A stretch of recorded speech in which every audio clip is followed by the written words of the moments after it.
तर काय म्हणता मित्रमंडळी, जय भीम नमो बुद्ध आहे. तुम्हाला तर माहीतच आहे की आपण 3 महिन्यापर्यंत ग्रंथपठणाचे ब्लॉग टाकणार आहे.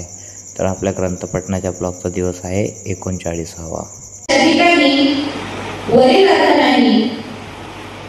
निब्बाण म्हणजे धम्माच्या मार्गावर वाटचाल करता येईल इतका पुरेशा आपल्या प्रवृत्तीवर ताबा असणे.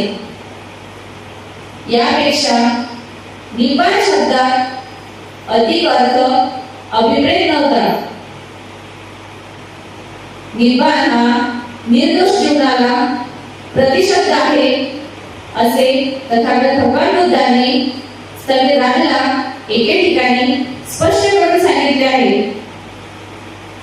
एकदा स्थविराज तथागतांकडे गेले. तथागतांना अभिवादन केल्यावर स्थविराज तथागतांच्या समीप बसून स्थविराज यांनी तथागत भगवान बुद्धांना विचारले की निब्बाण म्हणजे काय. स्थविराजने विचारलेल्या प्रश्नावर तथागत भगवान बुद्धांनी उत्तर दिले, निब्बाण म्हणजे निर्दोष जीवन. त्यावर स्थविराज